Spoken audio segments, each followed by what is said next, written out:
ದೇವರ ಪರಿಶುದ್ಧ ನಾಮಕ್ಕೆ ಸ್ತೋತ್ರವಾಗಲಿ. ಈ ದಿನದ ದೇವರ ವಾಕ್ಯ 2 ತಿಮೋತಿಯನಿಗೆ ಬರೆದ ಪತ್ರಿಕೆ 4ನೇ ಅಧ್ಯಾಯ 2ನೇ ವಾಕ್ಯ. ದೇವರ ವಾಕ್ಯವನ್ನು ಸಾರು, ಅನುಕೂಲವಾದ ಕಾಲದಲ್ಲಿಯೂ ಅನುಕೂಲವಿಲ್ಲದ ಕಾಲದಲ್ಲಿಯೂ ಅದರಲ್ಲಿ ಆಸಕ್ತನಾಗಿರು. ಪೂರ್ಣ ದೀರ್ಘ ಶಾಂತಿಯಿಂದ ಉಪದೇಶಿಸುತ್ತಾ ಖಂಡಿಸು, ಗದರಿಸು, ಎಚ್ಚರಿಸು. ಹೌದು ಪ್ರಿಯ ದೇವರ ಮಕ್ಕಳೇ, ಇವತ್ತಿನ ದೇವರ ವಾಕ್ಯದಲ್ಲಿ ನಾವು ಗಮನಿಸುತ್ತಿದ್ದೇವೆ. ಇಲ್ಲಿ ದೇವರ ವಾಕ್ಯವು ಸ್ಪಷ್ಟವಾಗಿ ಬರೆಯಲ್ಪಟ್ಟಿದೆ. ದೇವರ ವಾಕ್ಯವನ್ನು ಸಾರು, ಅನುಕೂಲವಾದ ಕಾಲದಲ್ಲಿಯೂ ಅನುಕೂಲವಿಲ್ಲದ ಕಾಲದಲ್ಲಿಯೂ ಅದರಲ್ಲಿ ಆಸಕ್ತನಾಗಿರು. ಪೂರ್ಣ ದೀರ್ಘ ಶಾಂತಿಯಿಂದ ಉಪದೇಶಿಸುತ್ತಾ ಖಂಡಿಸು, ಗದರಿಸು, ಎಚ್ಚರಿಸು. ಪ್ರಿಯ ದೇವರ ಮಕ್ಕಳೇ, ನಾವು ದೇವರ ವಾಕ್ಯವನ್ನ ಸಾರಬೇಕು. ಅನುಕೂಲವಿರಬಹುದು, ಅನುಕೂಲವಿಲ್ಲದೆ ಇರಬಹುದು. ಒಂದು ಉದಾಹರಣೆ ಹೇಳ್ತೇನೆ. ಕೆಲವರಿಗೆ ದೊಡ್ಡ ದೊಡ್ಡ ಸಭೆಗಳಿದ್ರೇನೆ ದೇವ್ರ ವಾಕ್ಯ ಸಾರ್ತಾರೆ. ಕೆಲವರಿಗೆ ಬಹಳ ಜನಗಳಿದ್ರೇನೆ ದೇವ್ರ ವಾಕ್ಯ ಸಾರ್ತಾರೆ. ಕೆಲವರು ಏನ್ ಮಾಡ್ತಾರೆ ಅಂದ್ರೆ, ಅವರು ನಮ್ಮನ್ನ ನೋಡ್ತಾರೆ ಎಂಬುದಾಗಿ ದೇವ್ರ ವಾಕ್ಯವನ್ನ ಸಾರ್ತಾರೆ. ಇನ್ನ ಕೆಲವರು ಯಾವುದಕ್ಕಾಗಿ ದೇವ್ರ ವಾಕ್ಯ ಸಾರ್ತಾರೆ ಅಂದ್ರೆ, ಅನುಕೂಲವಿದ್ದಾಗ ಅಷ್ಟೇ ದೇವ್ರ ವಾಕ್ಯ ಸಾರ್ತದೆ. ಅಂದ್ರೆ ಹಿಂಸೆಗಳು ಬರುವಾಗ, ಕಷ್ಟಗಳು ಬರುವಾಗ ದೇವ್ರ ವಾಕ್ಯ ಸಾರೋದಿಲ್ಲ. ಸೈಲೆಂಟ್ ಆಗಿ ಇದ್ದು ಬಿಡ್ತಾರೆ, ಸುಮ್ಮನೆ ಇದ್ದು ಬಿಡ್ತಾರೆ, ಯಾರಿಗೂ ಗೊತ್ತಿಲ್ಲದವ್ರ ತರ ಇದ್ದು ಬಿಡ್ತಾರೆ. ಅಂಥವರು ಕೂಡ ಇದ್ದಾರೆ. ದೇವ್ರ ಮಕ್ಕಳೇ, ನಾವು ದೇವ್ರ ವಾಕ್ಯ ಸಾರಬೇಕು. ಅನುಕೂಲವಾದ ಸಮಯದಲ್ಲಿಯೂ ಅನಾನುಕೂಲವಾದ ಸಮಯದಲ್ಲಿಯೂ. ದೇವ್ರ ಅಪ್ಪನ ಹೇಳ್ತಿರುವಂಥದ್ದು, ನಮ್ಮ ಹತ್ರ ಒಳ್ಳೆ ಗಾಡಿ ಇದ್ರೆ ಮಾತ್ರ ದೇವ್ರ ವಾಕ್ಯ ಸಾರೋದಕ್ಕೆ ಹೋಗೋದು. ಕಾರ್ ಇರಬೇಕು ದೇವ್ರ ವಾಕ್ಯ ಸಾರ್ಲಿಕ್ಕೆ ಹೋಗುವುದಕ್ಕೆ. ಇಂಥ ಕಾರ್ಯಗಳು ಇವತ್ತಿನ ಜೀವಿತದಲ್ಲಿ ನಡೀತಾ ಇದ್ದಾವೆ. ಆದ್ರೆ ದೇವ್ರ ಆತ್ಮನ ಹೇಳ್ತಿದ್ದಾನೆ, ಅನುಕೂಲ ಕಾಲದಲ್ಲಿಯೂ ಅನುಕೂಲವಿಲ್ಲದ ಕಾಲದಲ್ಲಿಯೂ ಆಸಕ್ತನಾಗಿರು. ನಿಮ್ಮ ಹತ್ರ ಅನುಕೂಲ ಇರಬಹುದು, ಅನುಕೂಲ ಇಲ್ಲದೆ ಇರಬಹುದು. ಅದಕ್ಕಿರುವಂಥ ವ್ಯವಸ್ಥೆಗಳಿರಬಹುದು, ನಿಮ್ಮ ಹತ್ರ ಇಲ್ಲದೆ ಇರಬಹುದು. ಒಂದು ಉದಾಹರಣೆ ಹೇಳ್ತೇನೆ, ನಿಮ್ಮ ಹತ್ರ ದುಡ್ಡು ಇರಬಹುದು, ಇಲ್ಲದೆ ಇರಬಹುದು. ಆದ್ರೂ ನೀವೇನ್ ಮಾಡ್ಬೇಕಂದ್ರೆ ದೇವರ ವಾಕ್ಯವನ್ನ ಸಾರಬೇಕು. ಯಾರಿಗೆ ಸಾರಬೇಕು? ದೇವರನ್ನ ತಿಳಿಯದ ಮಕ್ಕಳಿಗೆ ದೇವರ ವಾಕ್ಯವನ್ನ ಸಾರಬೇಕು. ದೇವರನ್ನ ತಿಳಿದವರಿಗೂ ದೇವರ ವಾಕ್ಯವನ್ನ ಸಾರಬೇಕು. ಈ ಲೋಕದಲ್ಲಿರುವಂಥ ಯಾವುದೇ ವ್ಯಕ್ತಿಗಾಗಿರಲಿ, ನೀವು ದೇವರ ವಾಕ್ಯವನ್ನ ಸಾರಬಹುದು. ಪ್ರಿಯ ದೇವರ ಮಕ್ಕಳೇ, ದೇವರ ಆತ್ಮನು ಎರಡನೇದಾಗಿ ಹೇಳುತ್ತಿರುವಂಥ ವಿಷಯ ಅಲ್ಲಿ ನೋಡ್ರಿ, ಪೂರ್ಣ ದೀರ್ಘ ಶಾಂತಿಯಿಂದ ಉಪದೇಶಿಸುತ್ತಾ. ಪೂರ್ಣ ದೀರ್ಘ ಶಾಂತಿಯಿಂದ ಅಂದ್ರೆ ಪರಿಪೂರ್ಣವಾಗಿ ಶಾಂತಿ ಉಳ್ಳವರಾಗಿ ನಾವು ಉಪದೇಶಿಸ್ತಾ ಬರಬೇಕಂತೆ. ಎರಡನೇದಾಗಿ ಖಂಡಿಸು. ನಾವು ಖಂಡಿಸಬೇಕು. ಯಾವುದನ್ನ ಖಂಡಿಸಬೇಕು? ಕೆಟ್ಟದ್ದನ್ನ ನೋಡುವಾಗ ಖಂಡಿಸಬೇಕು. ಕೆಟ್ಟ ಮಾರ್ಗದಲ್ಲಿರುವವನ್ನ ನೋಡುವಾಗ ಖಂಡಿಸಬೇಕು. ಪಾಪದಲ್ಲಿರುವವರನ್ನ ನೋಡುವಾಗ ಖಂಡಿಸಬೇಕು. ಅವ್ರು ಯಾರೇ ಆಗಿರ್ಲಿ, ಒಂದು ಉದಾಹರಣೆ ಹೇಳ್ತೇನೆ, ಅವರು ಒಳ್ಳೆಯವರಾಗಿರ್ಲಿ, ಕೆಟ್ಟವರಾಗಿರ್ಲಿ. ಯಾಕೆ ಪ್ರಿಯರೇ, ಒಂದು ವೇಳೆ ದೇವ ಸೇವಕರೇ ಆಗಿದ್ರು ಕೂಡ ನೀವು ಅವರನ್ನ ಖಂಡಿಸಬಹುದು. ಎರಡನೇದಾಗಿ ಗದರಿಸಬಹುದು. ಯಾರನ್ನ ಬೇಕಾದ್ರೂ ನೀವು ಗದರಿಸಬಹುದು. ದೇವರ ಮಕ್ಕಳಾಗಿರ್ಬೋದು, ದೇವರ ಮಕ್ಕಳೇ ಅಲ್ಲದೇವರಾಗಿರ್ಬೋದು, ದೇವರನ್ನ ಹರಿತವರಾಗಿರ್ಬೋದು, ದೇವರನ್ನ ಹರಿಯದೇ ಇರುವವರಾಗಿರ್ಬೋದು, ಅವರು ದೇವ ಸೇವೆ ಮಾಡ್ತಿರುವಂಥ ವ್ಯಕ್ತಿನೇ ಆಗಿರ್ಬೋದು, ಮಾಡದೇ ಇರುವಂಥ ವ್ಯಕ್ತಿನೇ ಆಗಿರ್ಬೋದು. ಅವ್ರು ಯಾರೇ ಆಗಿರಲಿ ಪ್ರಿಯರೇ, ಗದರಿಸು, ಎಚ್ಚರಿಸು. ಅಂದ್ರೆ ಏನು?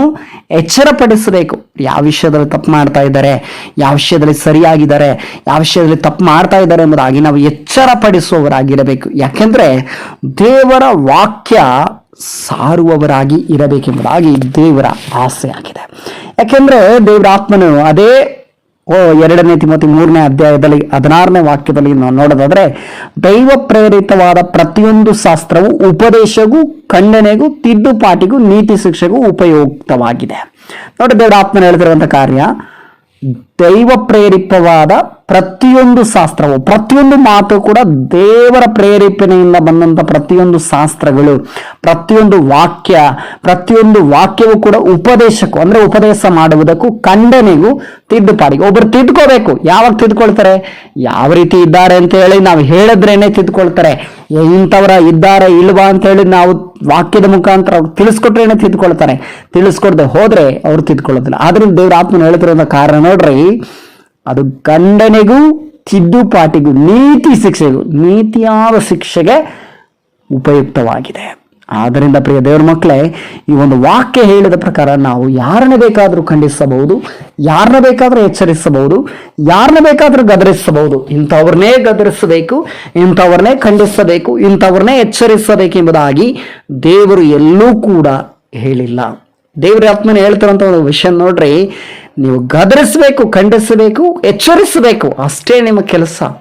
ತಿದ್ದುಕೊಳ್ಳೋದು ಬಿಡೋದು ಅವರವರಿಗೆ ಸಂಬಂಧಪಟ್ಟದ್ದು ಎಂಬುದಾಗಿ ದೇವರ ಆತ್ಮನು ಹೇಳ್ತಾ ಇದ್ದಾನೆ. ಪ್ರಿಯ ದೇವರ ಮಕ್ಕಳೇ, ಇವತ್ತಿನ ವಾಕ್ಯದಲ್ಲಿ ನಾವು ಒಳ್ಳೆ ರೀತಿಯಲ್ಲಿ ಗಮನಿಸ್ತಾ ಇದ್ದಾವೆ. ದೇವರ ವಾಕ್ಯವನ್ನು ಸಾರು, ಅನುಕೂಲವಾದ ಕಾಲದಲ್ಲಿಯೂ ಅನುಕೂಲವಿಲ್ಲದ ಕಾಲದಲ್ಲಿಯೂ ಅದರಲ್ಲಿ ಆಸಕ್ತನಾಗಿರಬೇಕು. ದೇವರ ವಾಕ್ಯದಲ್ಲಿಯೇ ಆಸಕ್ತನಾಗಿರಬೇಕು, ಬೇರೆ ಯಾವುದರಲ್ಲೂ ಆಸಕ್ತನಾಗಿರಬಾರ್ದು.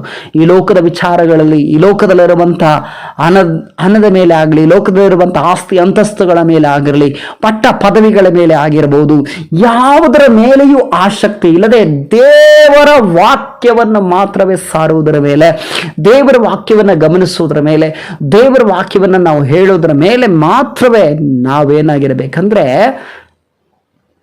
ಆಸಕ್ತಿಯಾಗಿರಬೇಕಂತೆ.